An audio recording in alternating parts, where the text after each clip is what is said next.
aquelas igrejas lindíssimas, lindíssimas, com todos aqueles florais, tudo ouro 24 quilates. E hoje uma grande parte da humanidade passando fome. E que na realidade não foi isso que Cristo nos trouxe. Não, justamente, a desfiguração do ensinamento de Jesus está justamente nessa suntuosidade, que ao longo dos anos veio sofrendo com as invasões dos bárbaros, com toda essa história que a gente conhece da humanidade, para justamente derrogar, porque com todo respeito, no dia 31 eu estava em Florianópolis, eu fui fazer uma palestra lá no Frederico Rolla, na caída do Saco dos Dumont. E eu tentei fazer um comparativo entre aquilo que eu lá vi, porque tu sentiu aquele impacto, com o que hoje representa a Igreja Católica. Não é crítica à Igreja Católica, é uma constatação. Sim. Quando nós estávamos saindo do Brasil para fazer essa empreitada, o Papa estava chegando aqui. E eu me lembro que eu comprei uma Folha de São Paulo uns 2 dias antes, e eles apresentaram uma vestimenta toda assim, lindíssima, que deve custar uma fortuna, que o Papa iria vestir. Exato.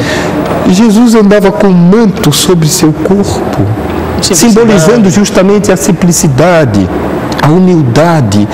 Como é que você vai poder cativar uma pessoa sem orientação, uma pessoa humilde, tentar trabalhar o psicologismo de um ser em sofrimento, se apresentando de terno e gravata com toda a pomposidade? Não sei, eu acho que fica algo distanciado. Por favor, me entendam todos aqueles que assistirem o programa.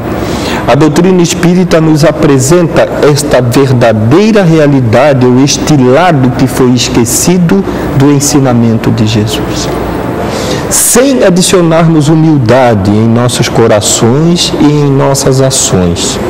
Sem efetivamente sermos fraternos, abertos, sem definitivamente, vamos dizer assim, cortar essa distância que existe entre os seres, porque uns são endeusados, eles estão lá, são intocáveis, ninguém chega. Vieram 4.000 seguranças para cuidar do sumo pontífice na visita que fez ao Brasil. Sem dúvida. É lógico que a gente tem que entender que o processo mundial, nas relações que estão existindo aí, são realmente perigosas. Mas deixa-nos uma grande interrogação se realmente se fazia ou não necessário. Primeiro fator. Um segundo fator, num país amigo, num país fraterno, num país com coração de uma religiosidade tão grande quanto é o Brasil. Inclusive é o país de maior número de católicos. Um país de maior número de católicos. Então veja que fica assim, parece assim uma incoerência, com todo o respeito a todo o postulado daquelas pessoas que entendem e que trabalham nesse sentido, mas parece-nos uma incoerência esse momento. Então a gente fica distanciado e quer que aquela mensagem atinja aquele um que está caído lá na sarjeta. Tanto fica difícil, né, fazer com que haja a absorção daquele ser que está lá em sofrimento. Muitas das vezes ele vai nos pedir um pão e a gente diz que não tem. Daí o porquê nós reafirmamos, sem qualquer derrogada a qualquer concepção religiosa, que a doutrina espírita é o Consolador prometido por Jesus quando retornou ao Pai.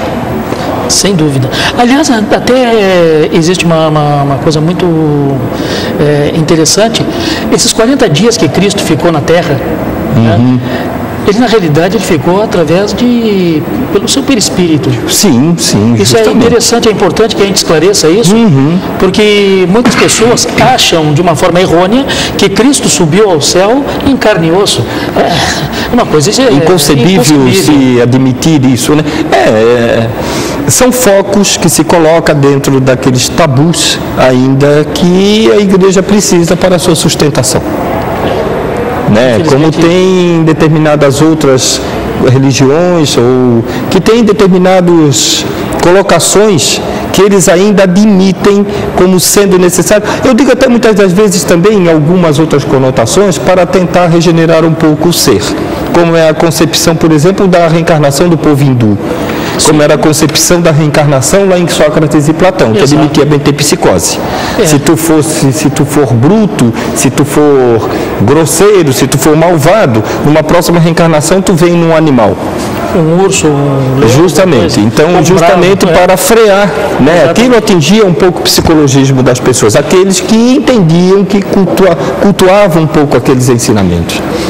E existem outros focos que realmente são, vamos dizer assim, está aí para ser refutado a qualquer momento. É claro. Sem, evidentemente, choques, sem nada. É uma análise de ideias.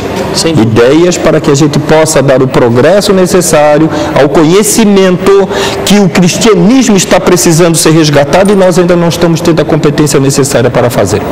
Dentro dos 3 pilares, filosofia, ciência e religião. Só que a religião aí é uma questão moral com consequências religiosas. Sim. Kardec não colocou em momento nenhum que a doutrina espírita é a ciência, filosofia e religião. É uma ciência filosófica com consequências morais. Consequências morais a que se entende essa parte que indiscutivelmente traz também no seu bojo um pouco dessa religiosidade. Sim. Porque a religiosidade, acima de tudo, ela se caracteriza pela fé. Se tu não tiveres uma fé, e aí sim também é uma outra preciosidade da doutrina espírita, quando Kardec nos recomendou a fé raciocinada, se tu não tiver essa fé, tu não vais progredir, nem muitas das vezes internalizar o conteúdo dos ensinamentos que a doutrina espírita traz. Como é que eu vou provar a reencarnação hoje? Pelos meios científicos não é possível. Exatamente. Mas pela razão eu posso constatar através das múltiplas informações que nós já temos hoje. Sem dúvida. É verdade. Né? Então, são fatos que merecem realmente essa análise despretensiosa, essa análise mais de alma limpa, para a gente entender um pouquinho o processo que está aí na vida. É verdade. Nilson, infelizmente o nosso tempo ele está se esgotando. Perfeito. Que é um assunto, inclusive, esse para nós tratarmos uma outra oportunidade e já está sendo convocado aqui, né? Eu gostaria que nesse momento tu deixasse uma mensagem aos nossos telespectadores. Eu gostaria de, acima de tudo, pedir encarecidamente que divulguem também este programa. É muito importante para o movimento espírita que o ensinamento espírita saia um pouco daquela, diríamos assim, do nosso quadrilátero que é a casa espírita, ou muitas das vezes muitas pessoas não têm acesso a essa mídia escrita acima de tudo que prolifera cada vez mais. E uma certa também dificuldade até mesmo na aquisição de livros. Estamos tendo uma oportunidade com o Luiz de restabelecer este maravilhoso programa que estará divulgando o ensinamento da doutrina espírita para todos aqueles que já conhecem, aqueles que queiram conhecer e abrindo as portas para aqueles que em algum momento se interessarem em conhecer um pouquinho mais esta maravilhosa doutrina. Estamos à disposição do programa. Nós estamos com as portas sempre abertas.